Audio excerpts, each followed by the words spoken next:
waxaan kaloo ahay ganacsatada ka qayb gashay oo maalgashiga halkaan gashatay aad iyo aad baan ugu faraxsannahay maantay meesha ay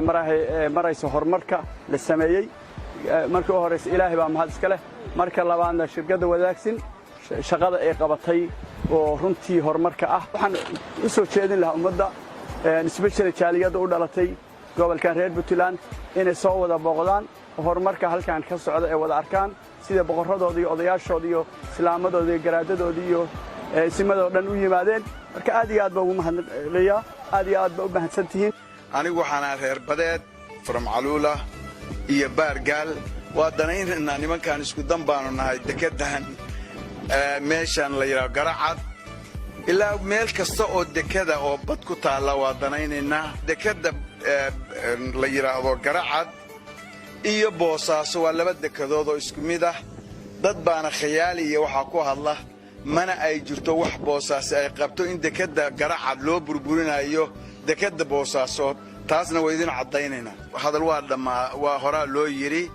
laakiin waxaan u garab taaganahay wax allaale wixii ka dhiman iyo wixii dhaqaale ah inaanu idin kala qaadano ayaan idin sheegaynaa maanta aanu joogno dekada Garacad waxa marti noogu ah gudoomiyaha jambarka maxamed Caydiid oo soo booqday oo la socday waqtigii boqor Burhaan iyo isimadii booqashada u yimi marka asagoo taagan xeebta ayuu kelmad ka oranayaa ku soo dhawow gudoomiye maamulka dekada Garacad oo muujiyay hawlkarnimo dheeraad ah isxilqaanimo daacadnimo iyo karti badan oo aan isleenahay runtii waxay tusaale u tahay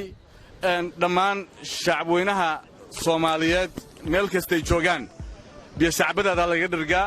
waxay muujiyeen runtii inay shacabka Soomaaliyeed ka soo qaadaan meeshii ay hore u joogeen oo ahayd inay ka sugaan gacan shisheeye inay wax u qabato laakiin maanta saad aragtaan waxaa daaqadoodii tijaabiyey quwaddoodii tijaabiyey xooggoodii tijaabiyey maalkoodiina tijaabiyey dadweyne Soomaaliyeed oo meel kasta iskaga yimi aynu hormuud u yihiin guddida runtii wadaagsin waxaan boorinayaa dhammaan maalgashadayaasha Soomaaliyeed shacabka Soomaaliyeed ganacsatada Soomaaliyeed waxgaradka Soomaaliyeed inay qayb ka noqdaan runtii dhismaha dekada Garacad waa dekad Soomaaliyeed waa dekad la wadaago waa dekad aan qof gaar u leh aan ahayn laakiin ay tahay mid ay ku wada danaysanayaan dhammaan shacabka Soomaaliyeed